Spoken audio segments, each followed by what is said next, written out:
to take your seat in the front row with Mike Vaccaro. Here's your host, Mike Vaccaro. Well, thank you, Chuck, and welcome, everybody. Mike Vaccaro here in the front row, another podcast episode for you. J.R. Quitman, our creator, producer, director behind the scenes, as always, once again. And today, very special podcast. It's the voice of the Seahawks. No, not me. I'm UNCW. This is the Seattle Seahawks voice, Steve Raible, longtime voice who started as a player for the expansion Seattle Seahawks back in 1976, played with some of the greats in franchise history, including Hall of Famer Steve Largent. He shares some of those stories with us. And then the transition from player to broadcaster. And he's been the voice of the Seahawks since 2004, calling 3 Super Bowls, including a victory in 2013. And he shares a lot of stories with us, getting recruited by Lee Corso, playing, as we mentioned, with Steve Largent, Jim Zorn as well, and also broadcasting Beast Quake with Marshawn Lynch. All that and more straight ahead. And, oh, yes, he also is responsible for the movie Rudy. Stay tuned for that story there alone. So all that and more coming up on this episode of In the Front Row with Mike Vaccaro. Our special guest, the voice of the Seattle Seahawks, it's Steve Raible. All right. Well, Steve, first of all, thanks so much for taking some time out of your busy schedule right in the middle of an NFL season, which, again, longtime voice of the Seattle Seahawks. And again, we appreciate your time here tonight. Well, it's my pleasure. And we are lucky right now because we start our bye week as of today. Won the game against Jacksonville yesterday, which was a huge win. We needed to do that the way we've been playing lately. Losing 3 straight, it just doesn't happen up here in Seattle very often. I think the last time was 2011. And the last time we lost 3 home games went all the way back to 1992. So it's good to now have a little bit of a break, even if we're not playing. You know, I don't play anymore, but it's just nice to kind of get a break and not have to think too much about football for the next week.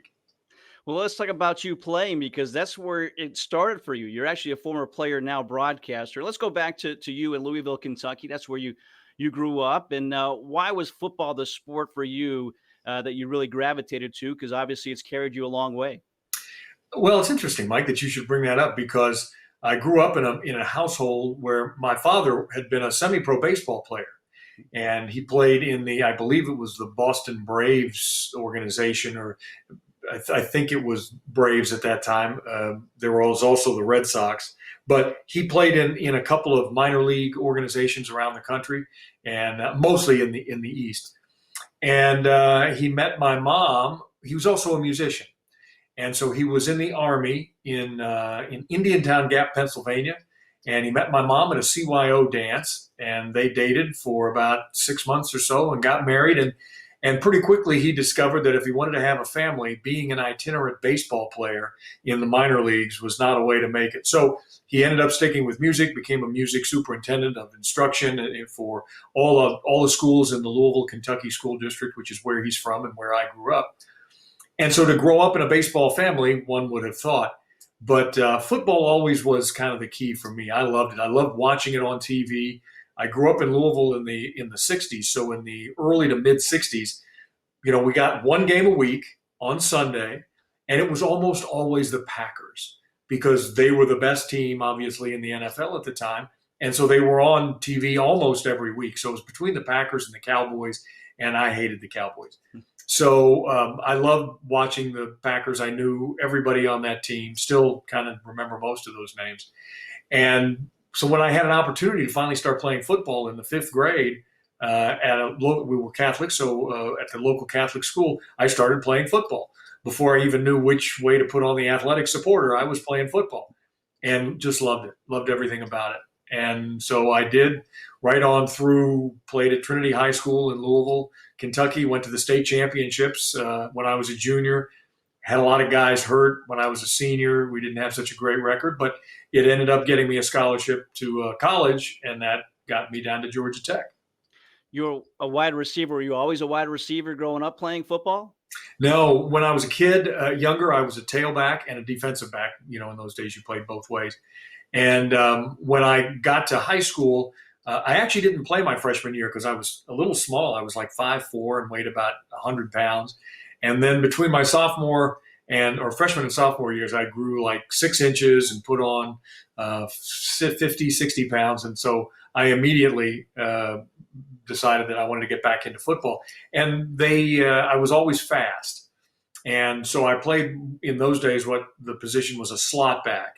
Now it would be kind of a wing inside of a wide receiver. So I played a slot back or a wide out position. When I got to Trinity, we already had a couple of really good running backs. And played in that spot for my 2 years at Trinity, and was able to show prospective coaches in college, that not only could I run fast, I won the state championship as a senior in the 100. So I could run, I could catch, and I wasn't afraid to get inside and mix it up and block, and I played all the special teams. So Georgia Tech was one of the number of schools that took a look at me. Did you have an offer from Louisville? Was there any thought of staying close to home? I did, in fact, have an offer from Louisville. In fact, it's a great story. Lee Corso was the coach at Louisville at the time, and they had when we lost the state championship my junior year, the 2 stars of the team that beat us went to Louisville, quarterback and running back, and they were 2 really good football players. And those were the guys who were in charge of recruiting me and my high school teammate at Trinity to go to Louisville. And so in those days, you could do these kinds of things. So I predicate everything by saying in those days. So they took us and they dumped us at a fraternity party, and we ended up getting, unfortunately, blasted. And the next day we were to meet with Coach Corso at there was a restaurant near the campus that was the big place where everybody went for breakfast or whatever. So in the morning, we were there having breakfast, and I was not feeling very well. And my buddy Herb Scales, my teammate, so he sat at the table, and I kept excusing myself to run to the restroom. And finally, we came back, and Coach Corso literally had a letter of intent, and he handed it to us and said, "Okay, we'd like you guys to come to Louisville. We want you to sign the documents now, sign the papers now." And, I had gotten in pretty close with the guys from Georgia Tech. First of all, 2 of my former teammates at Trinity went to Georgia Tech. And it was all because of Jerry Glanville. You know the name Jerry Glanville. Well, Jerry recruited for Georgia Tech at the time. And so he was really hot on getting Herb and me both down there. And so my buddy, my former teammate at Trinity, called and said, "If you sign anything, I'll come up there and, kill you." So we didn't sign. And then a couple of days later, National Signing Day or whenever it was, a month later, Jerry came up and my former teammate came up, and they spent like the entire day in our house, in our living room, until we signed the papers to go to Georgia Tech. And it truly was, Mike, the best decision I ever made. Aside from marrying my wife, it's the best decision I ever made. There you go. You have to put that in there. You're right. Just in Sure. case he watches this. So Jerry Glanville won out over Lee Corso in the recruiting of Steve Raible as a wide receiver out of high school. That's a great story there. So you go to Georgia Tech, as you said, best decision you ever made there. What made it a good decision? Why go to Atlanta, get away from home, and play for the Yellow Jackets? Well, it was just far enough away from home. It was a good 6-hour drive. Louisville was I'd have been right there. I'd have been right in the city. And quite frankly, years later, I have known guys that were teammates of mine at Trinity who never left, kind of never did anything, went to the same places that we did when we were in high school. And to me, that seemed a little constricting. So, but Notre Dame had been in touch with me, and so I filled out a lot of stuff for them. They didn't end up getting there at the very end, but Catholic school and all that, it was a natural feeder to Notre Dame. Tulsa was very much in the mix. UK, interestingly, University of Kentucky never did. So Atlanta seemed just like the right place. And it was a big city, bigger than Louisville. But in those days, certainly not outlandish, not crazy, and not the traffic that you have down there now. And Tech was such a great campus. I mean, when you first get onto campus, it's the older part of campus right there on the freeway. 75, 85 runs right through Atlanta. And so the oldest part of campus and the stadium and everything is right there. And I just thought that was so cool. And the Georgia Tech Tower sits right up behind the stadium. And there was great tradition there. I forgot, Tennessee recruited me too, University of Tennessee. And I didn't like orange. So that pretty much ruled Tennessee out. So I loved the campus. I loved the fact that I didn't have to live in an athletic dorm. I loved the thought that we were going to be able to live with other students and student athletes. And I knew I was going to get a great education, which is really why, nowadays it may be different, and it's different obviously for every individual. But for me, a college scholarship meant getting a degree. It meant getting a college education and it not costing my parents anything. And I could do what I loved to do, which was play football and run track. And they allowed me to do both at Tech. So it just made a lot of sense. And I was always a good student in school, so I didn't have any issue with thinking that it wasn't going to work out at Tech. And in fact, it worked out great. And we graduated, Dean's List in industrial management, and a far cry from the business I ended up in, but still, it was, again, a really great decision, and met a lot of lifelong friends and teammates who I still am in touch with. And my buddy Herb and I went there, and we both went all the way through 4 years and got our degrees. And so it turned out to be, again, really good. And we played good football. We played great teams. We played Southern Cal coming off their national championship. We played Notre Dame coming off their national championship.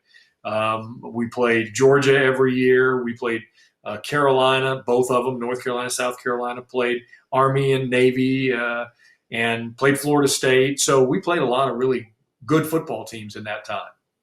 Yeah, you're there from 1972 to 76. During that time, I guess the Liberty Bowl in 1972, were you a big part of that roster, that team in 72? No, that was I was a freshman, and even though freshmen could play, that was the first year they let freshmen back into play. And if you'll remember, well, you're too young to remember, but Archie Griffin was the big guy at that time who, as a freshman, played for Ohio State and ended up winning 2 Heismans for his work at Ohio State. But no, I practiced with the varsity. We had a freshman team at Georgia Tech, which was great because we played a wonderful schedule. We played 6 games. We played Tennessee and Alabama, and who else did we play? Auburn, I think. So we played a great freshman schedule, but then I got to practice with the varsity. I didn't dress for the Liberty Bowl, but then I had 3 years of eligibility after that and played as a sophomore. Didn't start. I started a couple of games as a sophomore, but then started as a junior, senior. We also had a problem wherein our coach, Bill Fulcher, left after my sophomore season. So he was the coach. Actually, Bud Carson was the coach who recruited me with Glanville. And then Carson left before my freshman year. Fulcher came in. Fulcher left. And then Pepper Rogers came in my junior year. And that kind of changed things for us. Well, and you mentioned you played Notre Dame. And I was looking today. You had a prominent role in a game with Notre Dame. And if it's not for you, there's not a movie called Rudy that everybody gravitates to. Bless you for checking on that and realizing that. Yeah, that was my senior year. We played Notre Dame up there. We played them my junior year in Atlanta at Grant Field. And as I remember, I think they smacked us pretty good. And then we played them my senior year at Notre Dame. And, yeah, we were getting beat. We ran the wishbone under Pepper. And so we ran it very well. We came to within a couple of points of beating Auburn. We beat, again, teams like Florida State and of those teams. So we played pretty well. I think we were 7-4 my senior year. So we go to Notre Dame, and the one way that you beat the wishbone is if you've got great athletes. If you've got defensive ends who can make the quarterback pitch the ball, which is, the whole idea is you ride the fullback inside. If nobody is there to tackle him, you hand the ball to the fullback. Quarterback comes down the line of scrimmage, and he now makes a decision off the end man on the line of scrimmage. If that guy crashes to the quarterback, you pitch.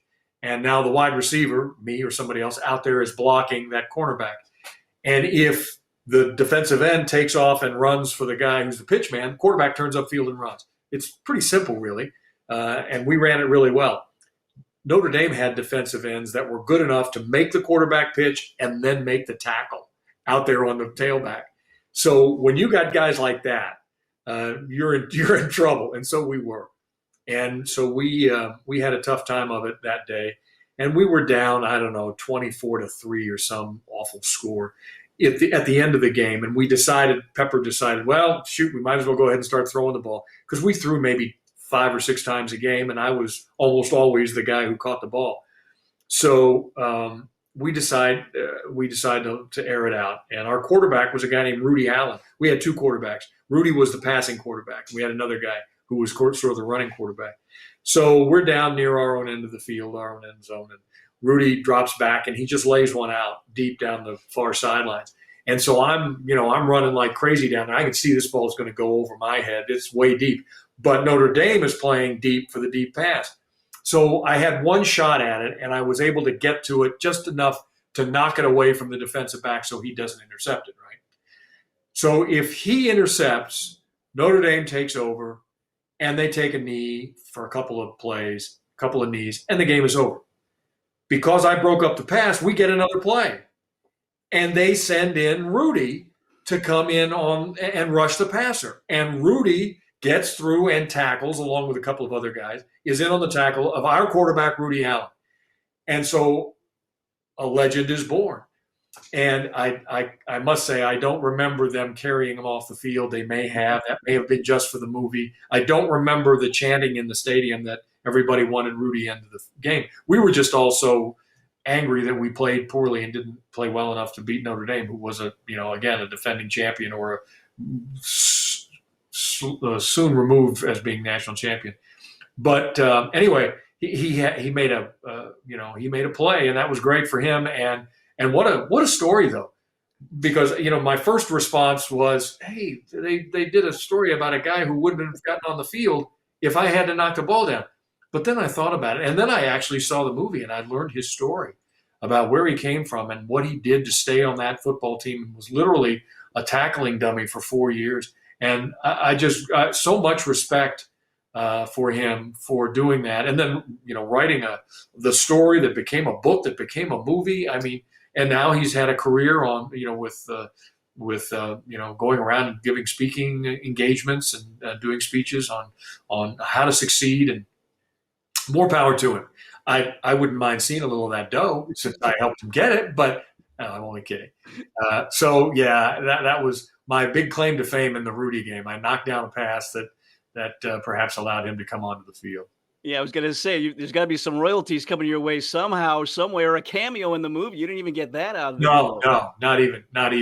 Although I must say, the movie makers did a good job in putting the Georgia Tech uniforms on us. They put all different names on the back because they didn't have to pay any of us. So they put different names on there. But they did a good job in that part of it anyway. Yeah, name, image, and likeness back in the 70s for you when that movie came out as well. So again, as you said, your last 2 years, things moved up, improved offensively for you. When did you know that, okay, I'm getting to the point where I could get drafted, I could go play professionally in the NFL?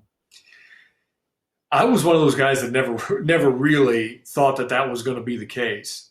When you play a receiver position in the wishbone, you're not necessarily going to be pro material.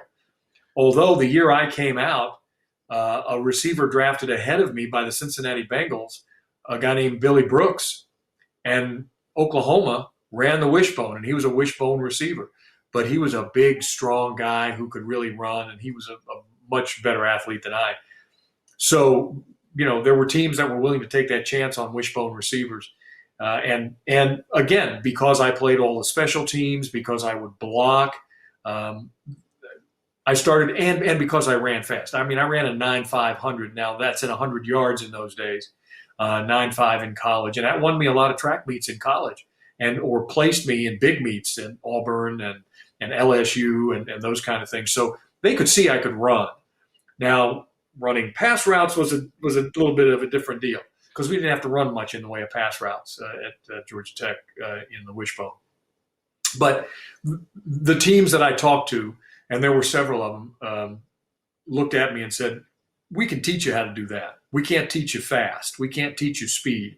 You've got that. And you've got pretty good size. 6'2", 6'2.5", weighed about 200 pounds. So I could take care of myself. And I played a lot of tight end at Georgia Tech, so I blocked a lot. And so I started hearing from teams. I didn't hear as much from the Seahawks. I heard a lot from Dallas. and I met with the Cincinnati coaches, and the biggest one, coincidentally, was the Packers. Mm. My team, my childhood dream to play with the Packers. And so they sent a guy to check me out after I had knee surgery, by the way, my second to last game of my senior year. I blew out my knee against Navy. And so medial collateral ligament, some cartilage and stuff. So in those days, that was major surgery. Now you can do it arthroscopically. But so I had the big zipper on my knee from when they opened it up. But I got back in time. I injured my knee in November, and I got back in time to start running indoor track at the end of February, and then was back out on the field starting to get myself in shape for outdoor track. And I got my time back down to about a 9,700. And so the trainers and the coaches looked at that and said, well, that's pretty good if you can come back from that quickly. So the Packers sent a guy down to check me out, and then they called me and said, listen, we want to fly you to Green Bay, and we want to have our doctors check your knee. So I'm thinking, listen, I can die and go to heaven if I never play it down for Green Bay by going to Green Bay. And guess who the coach was at that time? Bart Starr. Oh, wow. Between him and that's who you watched growing up. Oh, Jimmy Taylor, the fullback. Paul Hornung came from Louisville. So I watched Paul Hornung, Willie Woods at safety. I mean, these were the guys. I just adored these guys.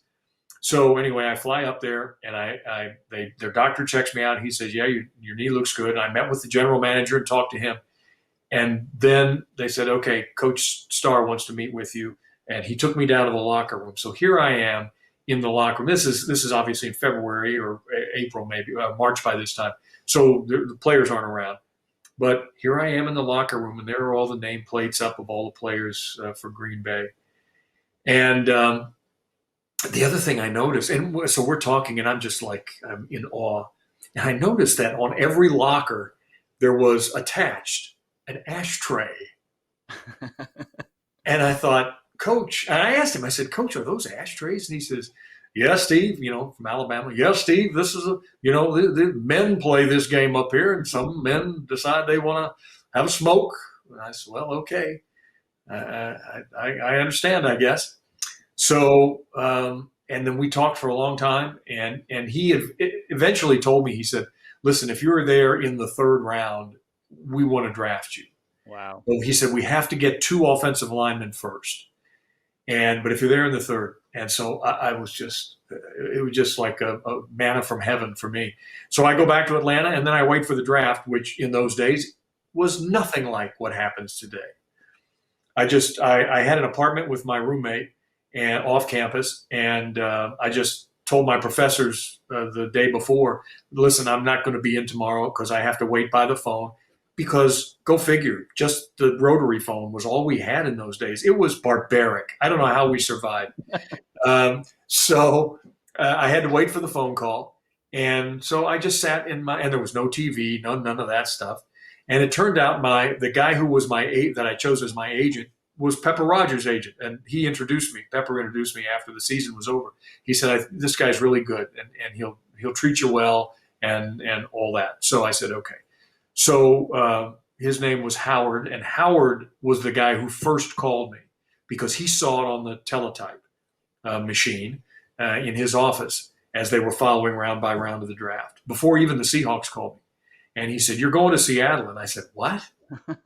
I had talked to one of their scouts, and I had filled out some paperwork for him, but they were not on the radar for me. And so I was ecstatic that I got drafted, and I was a bonus pick at the end of the second round because the Seahawks were the expansion team in '76, us and Tampa.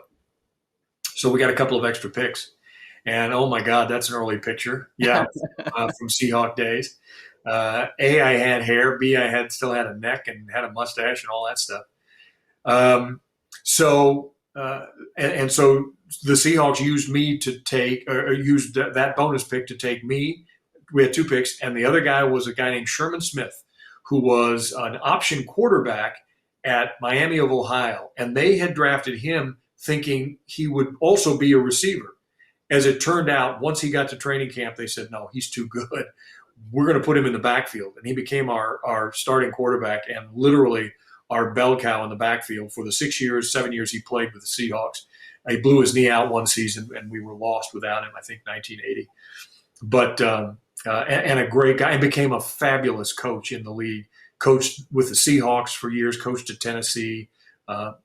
He was a really fine coach, and a good friend still. So they took me in that spot as a wide receiver, and the Packers, I think, ended up taking a receiver with that third pick, and unfortunately, or fortunately, as the case may be, it wasn't me. And that's how I ended up in Seattle. And as it turned out, it all worked. There's one of those pictures in the old throwback uniform, although that was the uniform of the day at the time.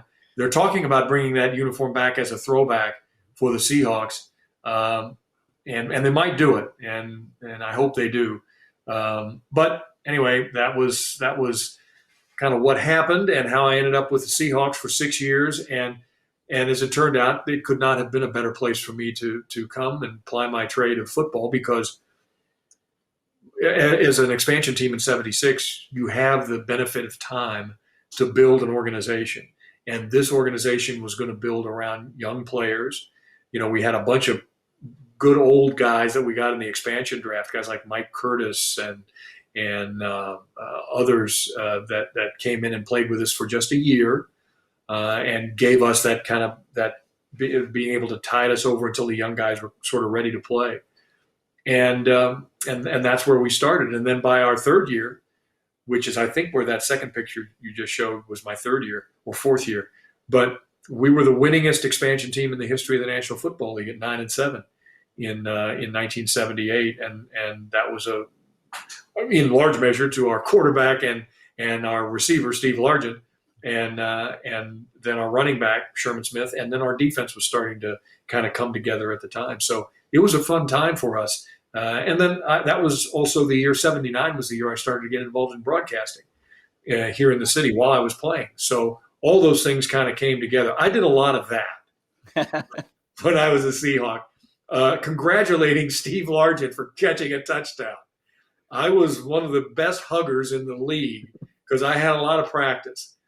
I have always joked that Largent would never have made the Hall of Fame or caught as many passes if I hadn't been the guy to clear out the middle of the field, run deep down the middle and take the safeties away so Steve could run in behind me there and make catches. But we all know that that's not the case. He was at that time in the league, there were very few guys who could hold a candle to him in his ability to catch the football. He was a terrific route runner, great teammate, just a great teammate, almost indestructible. He almost never missed a game in all of his years. And when he did get hammered, he'd get right back up off the ground. And, he wasn't very big, but he had football speed. He couldn't beat me in a 40-yard dash, but he could outrun me to the post because he knew how to run a post route and to turn a defensive back around and make him look silly trying to chase him. So he was the ultimate pass receiver as far as I was concerned. And then, after that, a few years after that, you had Jerry Rice come along, and you had great ones before that. I mean, the Paul Warfields of the world and all that. They were great wide receivers.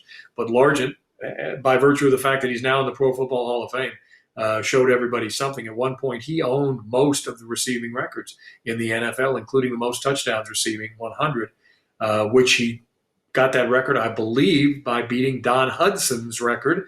Don Hudson, the old receiver at the Green Bay Packers back in the day. So there was a lot to be grateful for in my case to be a part of the Seahawks. And then the best reason of all, I think I mentioned that already, was I met my wife on a blind date in Seattle, and we've been married 40 years now. So I'm a blessed man, and will tell anybody that who will listen.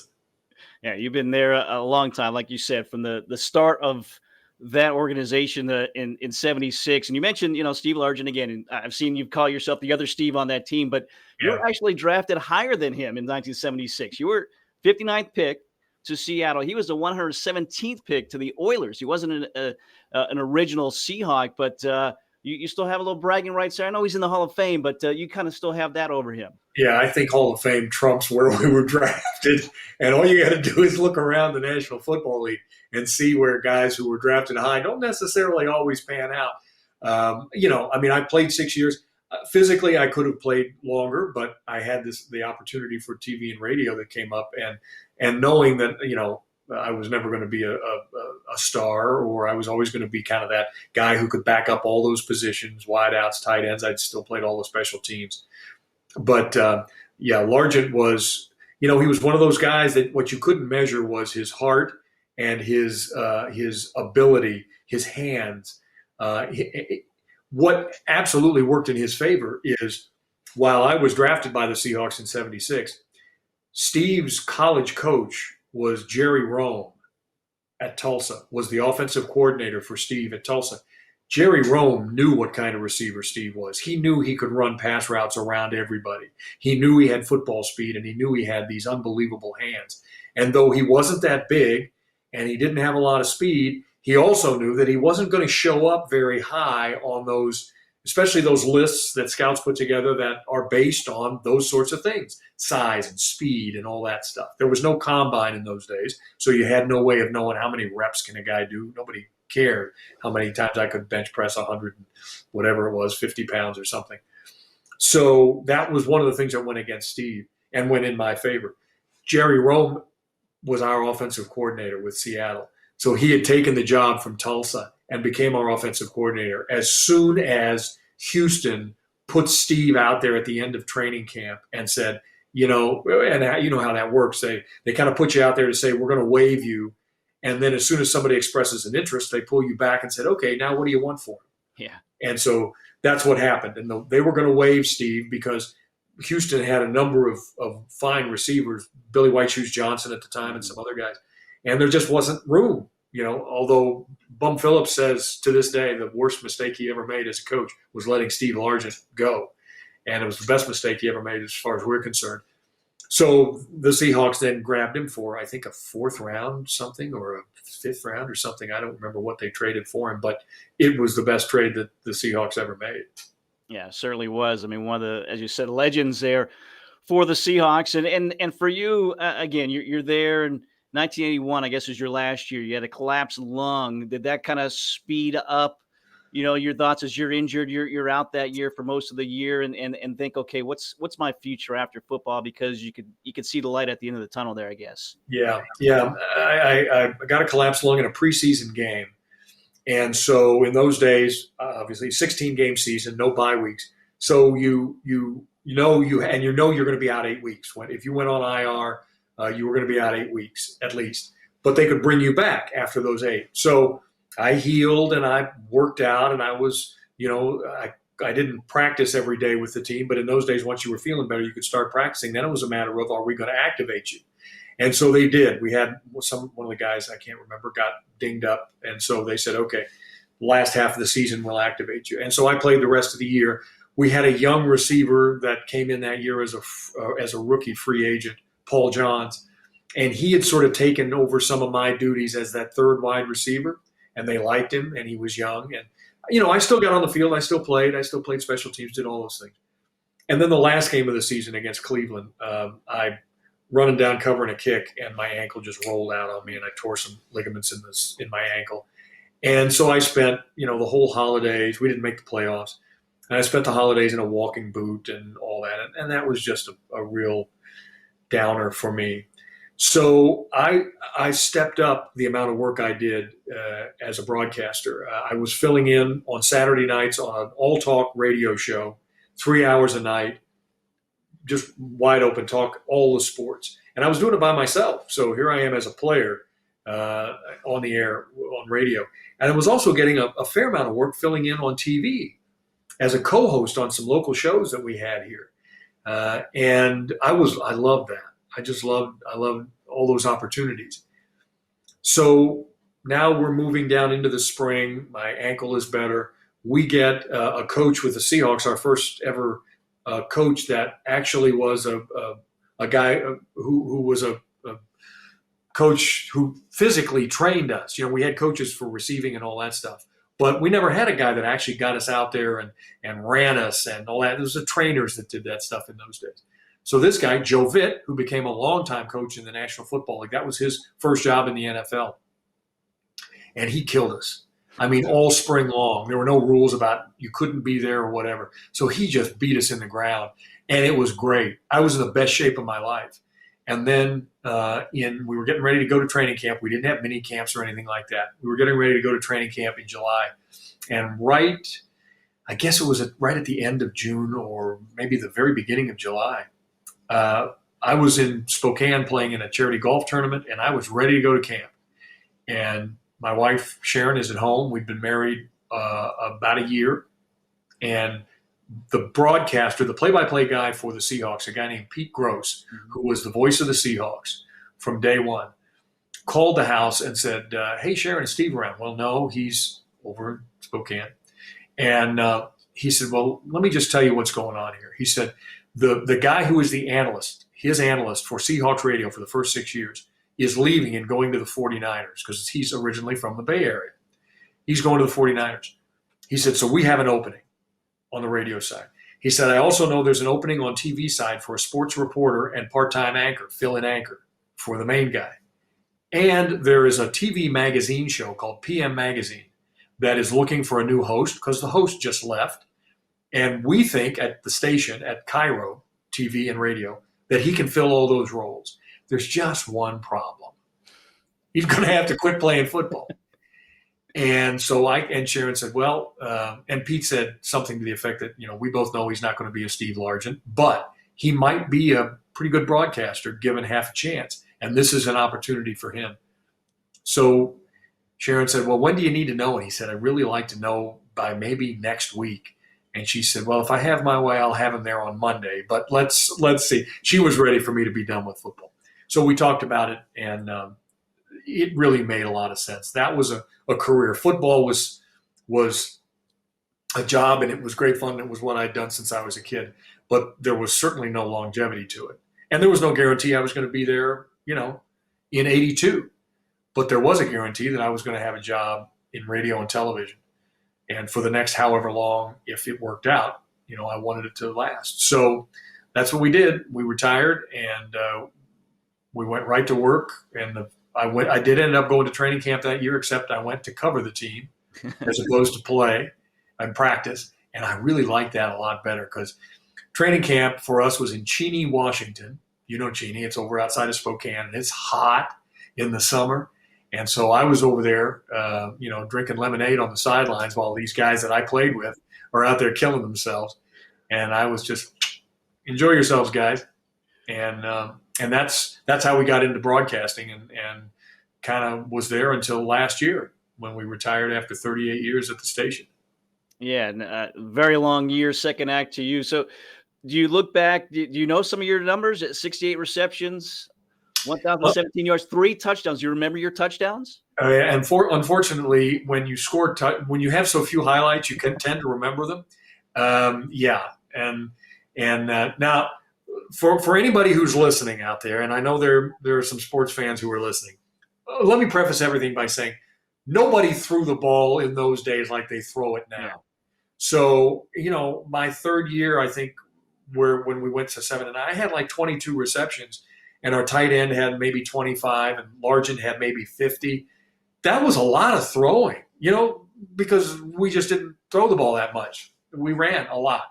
Anyway, I sort of had to say that.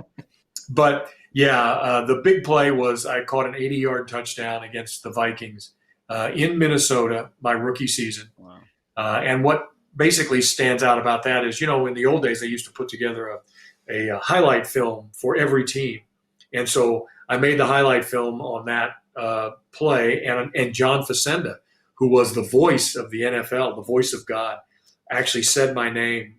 Jim Zahn throws this 80-yard to the rookie wide receiver Steve Raible. Well, that was it. There again, I could die and go to heaven because John Facenda said my name.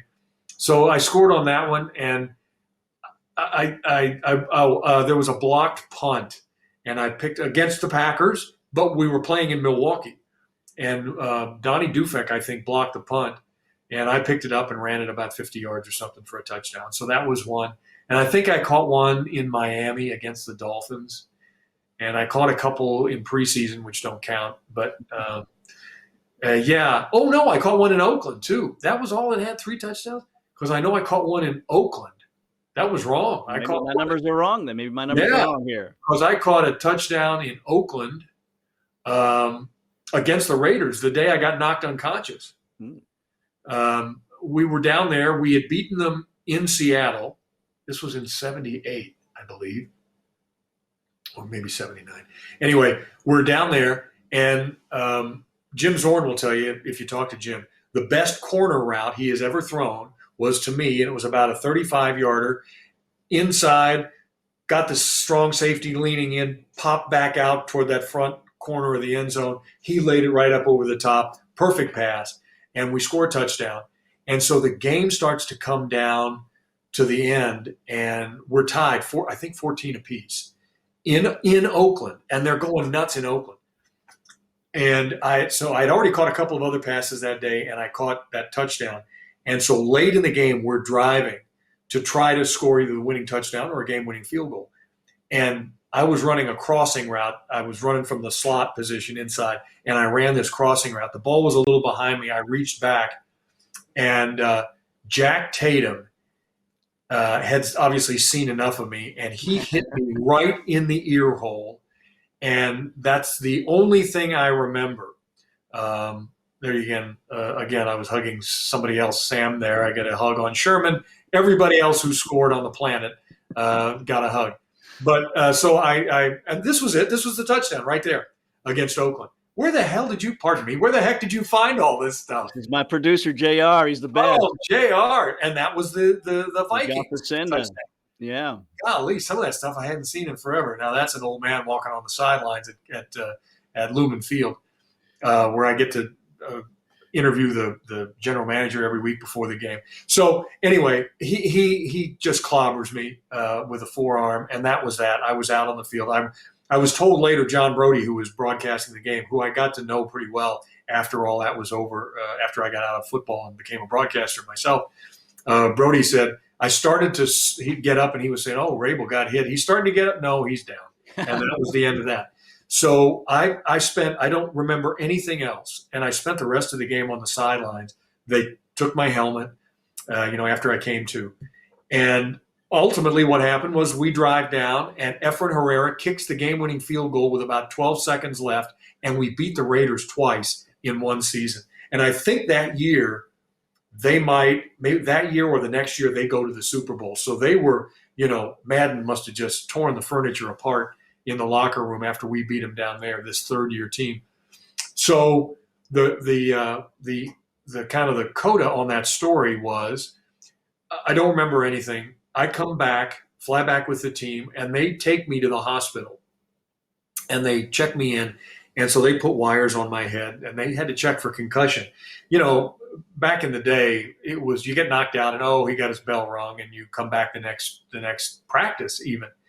But the Seahawks were smart enough to know that, man, I was out on the field. It was lights out. So they wanted to be sure to get a check. And I, sure enough, had a heck of a concussion, and they had the wires on me, and I spent the night in the hospital, and they were doing these cognitive tests.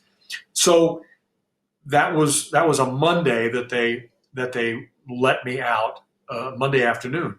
Tuesday was the players' day off, so I wasn't going to go in on Tuesday. I'd already missed the film session on Monday. And I had agreed to go to a friend's house for dinner on Monday night. It was a guy that I had gotten to know at one of the local radio stations that I did some work at. And he was a salesman, and I got to know him as it became a pretty good friend.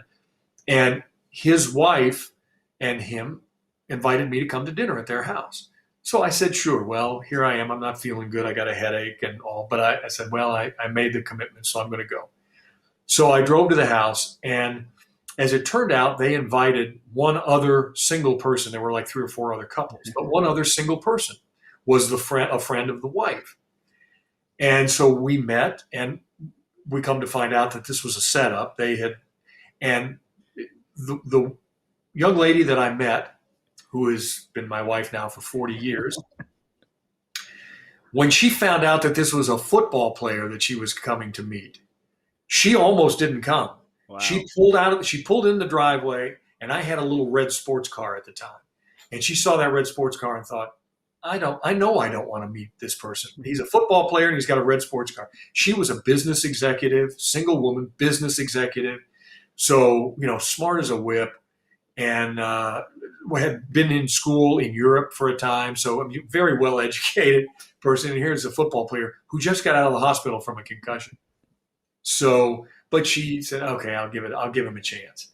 And so we talked, and we sort of hit it off, and I asked her out again a couple of times. There was a movie premiere in Seattle, and a guy that I had gotten to know at one of the local TV stations said, would you like to go to this? You got to get a tux and invite somebody. So I invited Sharon, and we rode in a limo, and they went to the movie premiere, and that was all fun and good. And so anyway, long story short, we started dating, and pretty soon we took about a year and a half for me to kind of come to my senses and say, you better marry her before something else bad happens.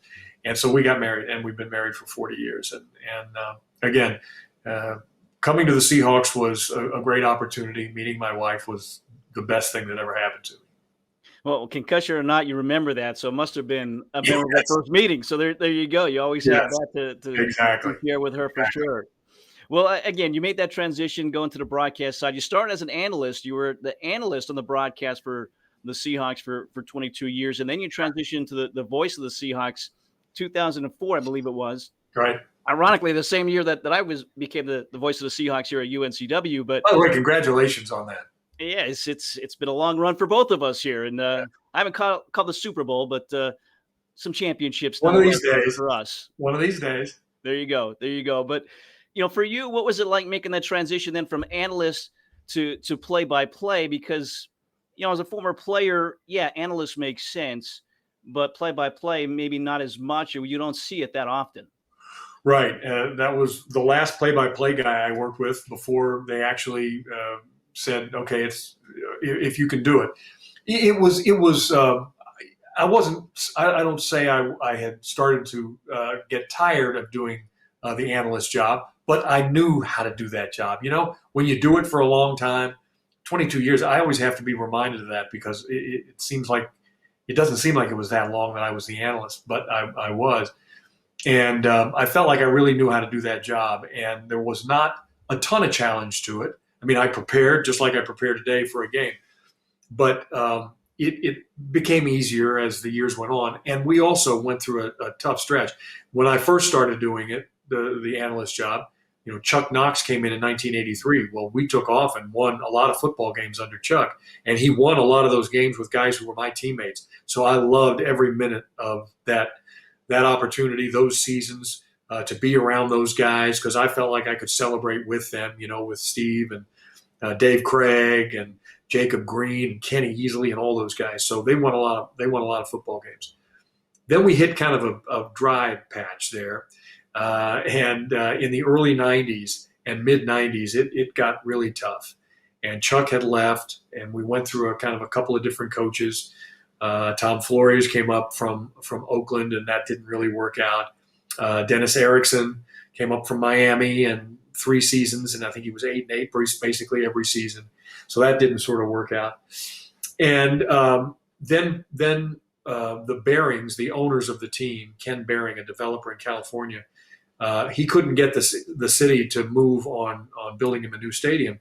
So he said, I'm moving the team to California. And he did. I mean, he literally packed up and moved to the Rams' old facility in Anaheim after the Rams had moved to St. Louis. And the league eventually told him, you got to go back because there's a contract. You have to take the team back. And what happened was there were several local political officials who were really good friends of mine and good friends of the team who started making the inquiries to say, okay, how are we going to get this team to stay here in town and get new ownership? And that's when they went to Paul Allen. And Paul Allen said, okay, yeah, I'll do it. I'll buy the team, but I'm going to make a deal with the community and all of the fans. And we're going to go in halves on a stadium, but we need a new stadium because the Kingdom has done that. The ceiling tiles were starting to fall. And so we had to get a new stadium. So they put it on the ballot. Another reason why I love election nights. They put it on the ballot, and it was a close vote. In other words, if that doesn't go through, Paul doesn't buy the team, and the team ends up in California. Wow. So it was a close vote. The eastern half of the state, a lot of the fans who thought, well, we'll never get over there to watch the game, so we're not going to pay an extra 2 cents on a sales tax of a $10 something or whatever. We don't want to do that. But it turned out the vote went through, and they got it. They built what started out as Seahawks Stadium, then became Quest Field, and then CenturyLink Field, and now Lumen Field. And Paul Allen was just the magnificent owner. We played in Husky Stadium for 2 seasons while they were building the stadium. And the guy who shepherded us through all that just went into the Ring of Honor yesterday, Mike Holmgren. And I got to know Mike. Sharon and I got to know Mike and Kathy very well. We both had places in Arizona, so during bye weeks and during vacation time, we'd meet up in Arizona and go to dinner and see each other. And it was just great. And I was a part of the program yesterday. I, down on the field, get to introduce Mike and kind of introduce the video and all that is, and being the voice of, as you know, you get to do fun things like that. Yeah. Yeah. And him being such a good friend, it meant a lot to me to be there on the podium and to be able to do that. So Mike shepherded us through and took us to the playoffs and then a Super Bowl. And then, the kind of the light dimmed on his reign after 10 years, and had 1 year, kind of an off year. And then Pete and John came in, and here we go. And we've been on a run ever since. And it has been great. And I wouldn't change things for anything, even if I could. Well, let's go back a second for the start in 2004, 2005, that first Super Bowl appearance. And it kind of started with a quarterback as well, who was in the Ring of Honor the week before, right. Matt Hasselbeck. And obviously you had the MVP and Shaun Alexander as well. But again, you're calling a game in the Super Bowl, your second year as the voice of the Seahawks. What are you thinking at that point? Well, I'm just hoping I don't screw something up, but I had, I'd now had 2 full seasons under my belt as play-by-play guy. Plus, at the time, I was working with Warren Moon. And Warren is terrific. Warren has forgotten more football than I'll ever know. So at first I was afraid, as when I moved over to do play-by-play, that I would, end up doing too much and doing some of the analyst job too. Warren and I have known each other for 20 plus years anyway, 25 years. And going back to his playing days in Houston and with the Seahawks when he was a player here with us for a couple of seasons. And he turned out to be just the perfect guy for me to be able to bounce stuff off of. A, because I could ask him anything. B, he knew so much about the defenses anyway. And certainly as a quarterback, he knew everything that was going on. And the other thing I'll tell you about Warren is when we go down onto the field before the game, as you know, you always do. You go down, you walk around, you get one last note from a coach or something from the offensive coordinator. Here's what we're going to do the first couple of plays. And then maybe if you know somebody on the other sidelines, you walk across and you talk to them. And Warren is the only guy I've ever been around who all the other players and coaches on the other sideline gravitate to him. They come to him to say hi. When you're standing on the field in Green Bay and Brett Favre runs over to say hi to the guy you're standing there with, you're standing with royalty. And everybody did that. Every Manning, every Favre, every Montana. I mean, it was like that. So he was great to work with. And that Super Bowl game, in Detroit against the Steelers, we were just we were aghast because we knew we had the best team that day. And all the Seahawk players knew it, and all the coaches knew it. They were the better team. And 13-3 that season, had the league's MVP, as you mentioned, in Shaun Alexander. Nobody had stopped our running game, and because of that, nobody could stop Matthew. And our defense was a heck of a lot better than anybody gave us credit for. And we picked that day to have a lousy game. We dropped passes. We made mistakes. But more than that, we got jobbed by the officials. And, they didn't do it purposely. They just had a really bad day. As Bill Levy, who was the referee in that game, said several years later, he said, that was not our finest hour. We made mistakes. They sure did. And, in fact, I don't know if you heard his comments yesterday or saw anything. Mm-hmm. His last words at the podium, And, he had a number of applause lines in there thanking everybody and what have you. But he said, and finally, I want to end with this. You 12s, obviously the 12s are our fans, you 12s deserve that Super Bowl banner hanging here in the rafters, and I know you love it. Applause, pause, and there should be 2 of them. Thank you, good night. And he walks off. It was like the mic drop. Yes. And it was great. The fans went nuts. And they were right. There should be 2 of them up there. Actually, there should be 3.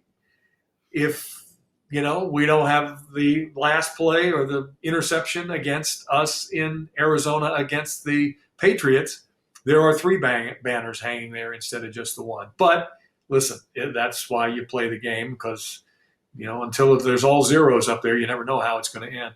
But that was a treat, being able to do that game in Detroit. Unfortunately, we lost the game. Then we go back to New York, and that was a big week because, for me, being both TV news anchor, which is what was for 30 years at the station, not sports. I did sports early, but I then became the news anchor. And so I went back there and anchored news and did specials every single night of the week from the top of CBS at West 57th in Midtown Manhattan, and it was about 20 degrees. This is February in New York City, and we're on the roof outside at CBS. And the only blessing that whole week was a lot of great stories in the prep. And again, that was one of those games where we knew we were the better team. We had no doubt that we were the best team in the league, best defense in the history of the National Football League. And then, you got Russell Wilson, who is quickly becoming, a household word as a quarterback. And Peyton Manning on the other sideline, I get it, a lot of offense. But I've always been a believer, even as an offensive player, that a great defense trumps a great offense, which it did that night. So the game day comes around, and it suddenly jumps up to 52 degrees. Yeah. And it could not have been a better night for football. We go out there and just hand them their hats. I mean, beat them every way you can beat them, on special teams, on offense, on defense. They just didn't know what hit them. And I'm often asked, what's the best play call you ever had? And I always tell them, being able to say, 12s, they're bringing the trophy home. Your Seahawks are Super Bowl champions. That's the best play I ever called. Unfortunately, I had to wait till right at the very end because you don't want to jinx it by saying it, even with a lead of like 43-6 or 10 or whatever it was. But it was a great game and a great opportunity. And as a play-by-play guy, I highly recommend it to you. When you have the opportunity to do a Super Bowl, take that opportunity, because there's just no other game like it. There's so much to it. There's so much before and then after, and then the following year, same thing. We're down in Arizona, Glendale. Sharon and I owned a place in Scottsdale for 20 years, and so we got to go down and stay at our place in Scottsdale. And I'd go back and forth doing my work all week long, and you're doing the game, and we're blowing them out. I mean, we're playing really great football in the first half. Marshawn is going great guns, and they don't really make a real play till the second half, and we lose 2 guys. We lost our safety and we lost our defensive end in that game, and because of that, we had two guys backups in there, and we suddenly couldn't get any pressure on Brady, and he starts bringing them back, and they start moving up and down the field and have a couple of touchdown catches, and so it comes down to that play. And I'm asked that question. That's the second most asked question. What's your favorite play? And why did you why did you throw the football on that play? And I've told everybody that the Patriots did it about 5 plays or 2 series before us. They ran the very same thing and scored. And the odds were with us if you execute it, and we didn't execute the play. The guy who was supposed to kind of shield off the other defender didn't do a very good job. And I always questioned the receiver we had running the pass route was not Doug Baldwin, or it wasn't Jermaine Kearse. It was like the number 4 receiver. And he just wasn't ready for what was about to happen to him. And so he gets knocked off the ball, and Malcolm Brown intercepts it. And Tom Brady sounds like his wife screaming on the sidelines after that. And that's it. That's the game. And we're all just left stunned. I mean, absolutely stunned. Sharon was sitting, my wife was sitting in the stands down in front of where our broadcast position was, there at the field, which is now State Farm Field in Glendale. And she's like 6 rows up from that front corner of the end zone where the interception happened.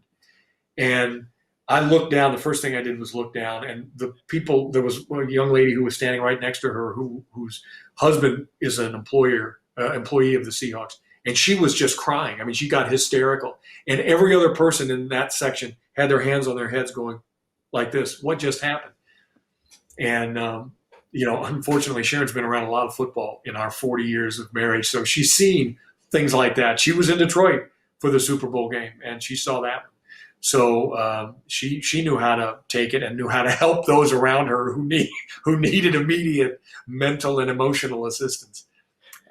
Which is one of the great things about being married to somebody who's been around a lot of football in their careers. But that was a tough one.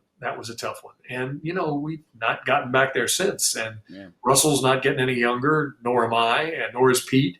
And this year was kind of the one we were thinking that this might be the one. And boy, we start out by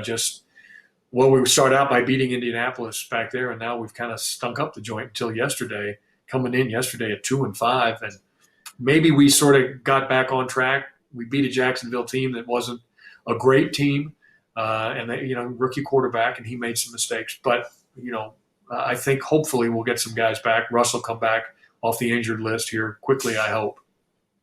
Yeah, as a Seahawks fan, I hope as well. But and again, I guess you could say you're a Seahawks fan because you were there from the very beginning as a player, and now as a broadcaster. Is it hard to separate yourself from that and be able to, stay a little bit down the middle? Obviously, if you're listening to your broadcast, people know you more or less have a rooting interest in Seattle, but I'm sure you try to stay as middle of the road as maybe you can as well. Is that difficult at times? Where it got difficult, Mike, was when I had to put my other hat on for those 30 plus years and be the news anchor, because there were also stories that were news stories that came out of the football offices at Renton, where the Seahawks are located.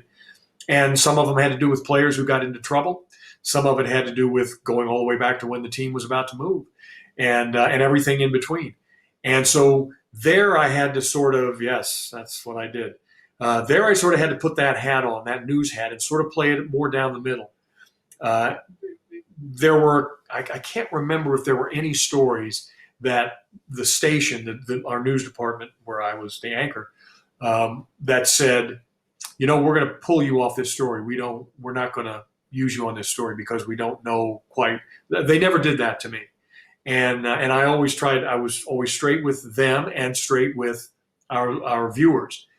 But I also didn't have an opinion. I'm a news guy in those roles. I'm just reporting the news. Today, news has really kind of stretched that gamut of news and opinion and showmanship and all that stuff. I didn't learn it. I didn't learn the business from those kind of guys. And so I was never going to be like that. And when we were talking football on the radio, when I was doing my job as the play-by-play guy, yes, I want the Seahawks to win.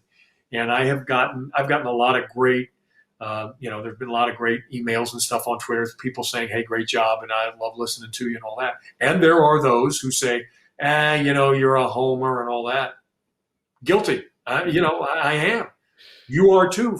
You want your team to win. I want our guys to win. Yeah. I also sound better when they win, right? Exactly. And I also try to be honest enough to say, we stunk up the joint. We didn't play well enough. Our offense has got to do more. We've got to get our running game back. We cannot let Geno get sacked 5 times, 10 times in 2 games. Can't do it. So you have to be honest to keep that credibility with the listeners. But I was never a good enough football player to say what a lousy job or what a lousy player these guys are. I'm never going to say that. But I'll say as a whole what they're not doing right, what they need to do better. As a group, what you need to do better. And I think to some extent that has gained me a certain amount of credibility in the locker room, and certainly with the coaches and the staff over there, that they know I'm going to be honest in that way, and not try to certainly not rip the guys that I want to see do well. Well, in 2019, you were honored Washington Sports Hall of Fame that you were inducted into in the class that included King Griffey Jr. As well. What does an honor like that mean to you, and say to you that about the impact you've had in the Pacific Northwest, where again, you've spent so much time there, but you're not from there originally. Right. Well, we certainly feel like we're natives up here. I've been here way longer than I was anyplace else. Louisville or Atlanta, we've been out here ever since. And, we, like I said, out here and played and married and had a career, 2 careers, and now kind of winding down into just one. But it means a lot that the folks out here, the viewers, the listeners, the 12s, the people who turn to our television station, KIRO, for all those years, that they respected me enough to say, hey, we believe you when you tell us the news, just like we believe you when you tell us about the Seahawks on Sunday. Not a lot of guys have gotten that opportunity to kind of tread both those areas, to be hard news anchor, and then the other stuff, the football stuff. That's that award by the by, and that's my bride, Sharon. And as you can probably guess, it was a drizzly day in Seattle, which we know a lot about there. It's raining on the plaque, which actually I think is on the wall behind me right now. But it has been a real honor, and I mean that, and a blessing to be able to do this for this long, and to have the viewers and the listeners say, yeah, we trust you, we believe you, and we appreciate what you do every night, whether it's 4 newscasts a day, 5 days a week, or whether it's every Sunday on the radio broadcasting a football game. And they accepted us into the community. Sharon and I have done a lot of things in the community charity-wise, and we're very proud of that. And I think it's one of the reasons why we've been so accepted here for so many years, is that we've always turned up at these events. So we see so many people at charity events, whether they're walks or banquets or you name it, we've sort of done it. And it's been a great blessing for us to have been able to be a part of that in this community. The Northwest is a remarkable place. And I've been so just proud and blessed to be here all these years. So many great people. We've met so many lifelong friends, teammates that are still close friends, and others who have become, very, very close to us over the years. It was Mike. One of the things that Mike said yesterday, Holmgren, in his comments, and he always makes it a point to mention, Kathy and I, we live here. We settled here. We had a chance to go a lot of places. He's originally from the Bay Area. They both are. They have cabins in the mountains outside of San Francisco. They, I don't think he was ever going to stay in Green Bay, but they loved it here in the Northwest, and they have stayed. They've been permanent residents long after his coaching career here ended. So there's something about this place that if you can deal with the gray skies for about 6-7 months a year and the drizzle, that the weather is just one part of it. It's culturally a wonderful, diverse city, and they love their sports. The Kraken are here now, playing in the NHL, and oh my God, you'd have thought the hand of the Lord has come down and blessed hockey fans here, because they are just jamming Climate Pledge Arena now. And it's so great because now with that arena, we're going to get the Sonics back at some point, maybe sooner rather than later. And some of my closest friends, we talk about friends out here, are guys who played on those Sonics teams, the championship teams, Freddie Brown and Gus Williams and Jack Sikma. Those are great friends of ours and always have been. So I know that if, in fact, when we get Sonics back, there's going to be a big party. And Sharon and I will be there with Fred and Gus and all those guys welcoming the Sonics team back, and that'll be a great day for this city. So will that be a holy catfish moment if they get them back? I know that's kind of one of your catchphrases. Tell us about that and how that came about. Well, I haven't had a chance to use it much this year. In fact, I don't think we've had a holy catfish yet this year. And that's what sort of makes it special. I joke about it, but it's got to be a pretty big play to be a holy catfish. It's got to be something special. And we haven't done enough special this year. When you're 2-5 or 3-5 now, you're you're still kind of scratching to get back to that specialness, those special places. But yeah, being, growing up in Louisville and then going to school at Georgia Tech, I had teammates at Georgia Tech who were from downstate in Georgia, and I mean further downstate than Macon, and places that Jerry Glanville used to say they had to pump in sunlight. They were so far out in the woods. So I'm sure somewhere along the lines I heard somebody say that, because, as a play-by-play guy, there are times you really want to say, like, holy something, and you can't.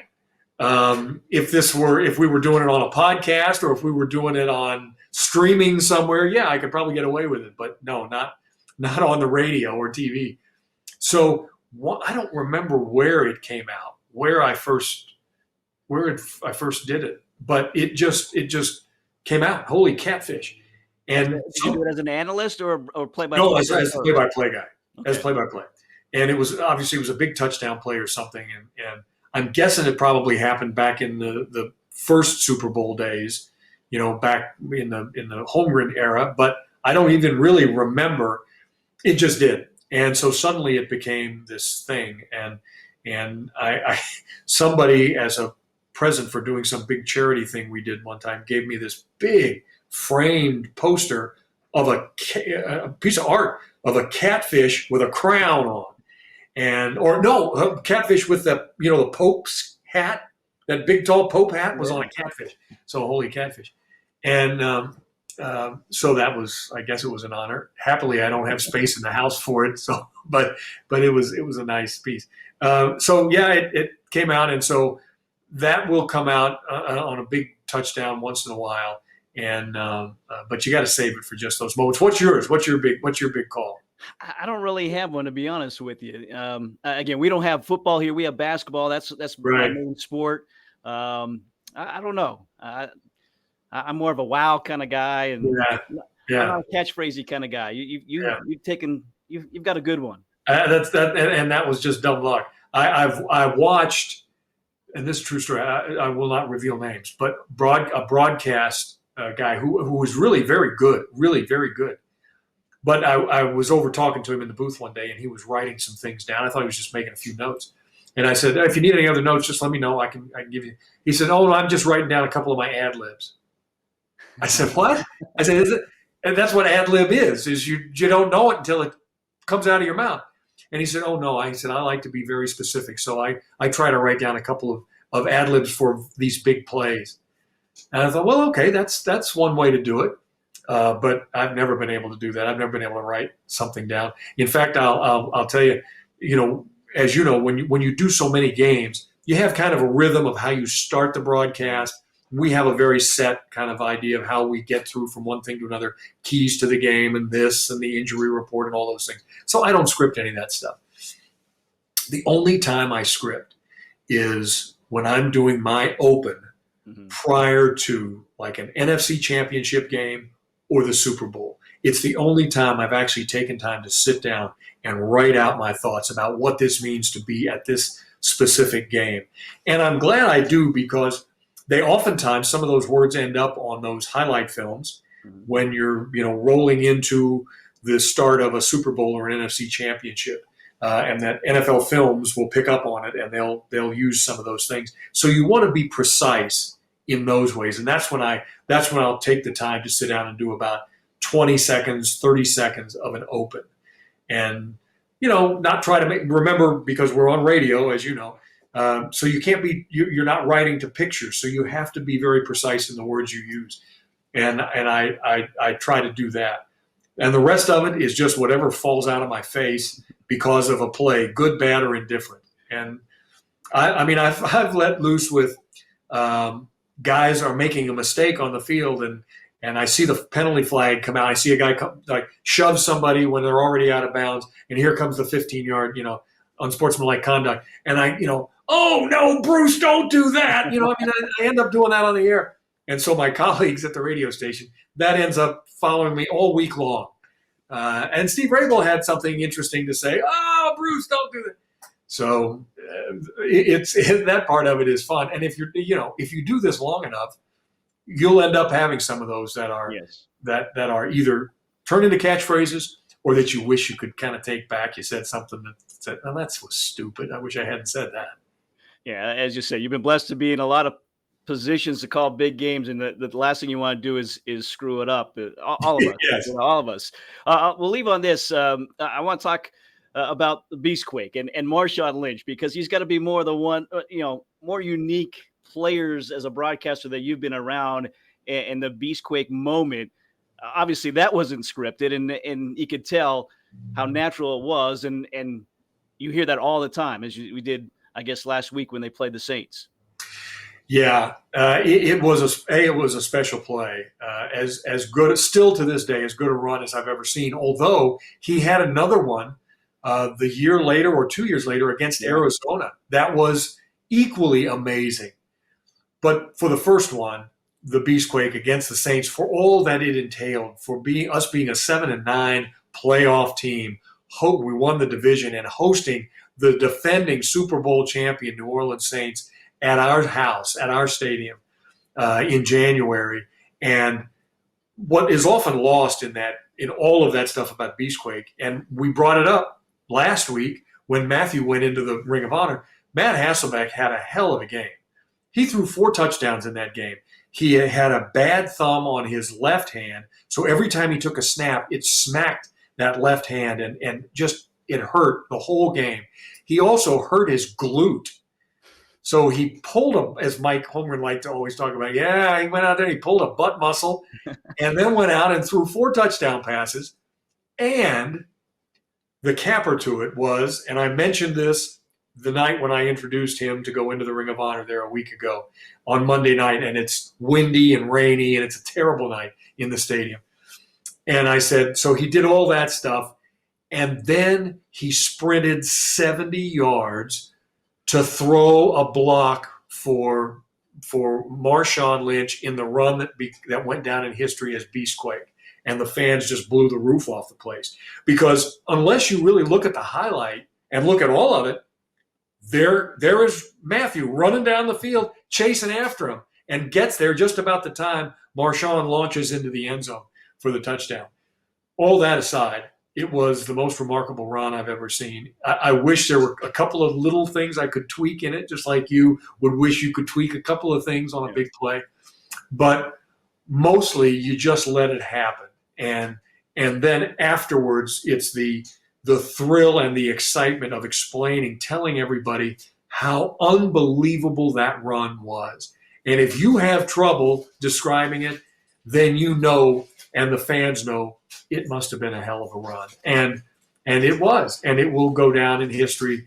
And then we find out later, after the fact, that it actually shook seismometers in the city, under the stadium, that are there to check for, because we're in an earthquake-prone area, to check for earthquakes. It actually moved seismometers. Just unbelievable. We'll never have another one like that again, because there'll never be another Marshawn Lynch ever again, and maybe we should all be lucky for that. But still, it was a great moment. Yeah, certainly a unique but talented individual on the baseball or on the football field for sure. Yeah. And Steve, we could go on, but we're way past our time here.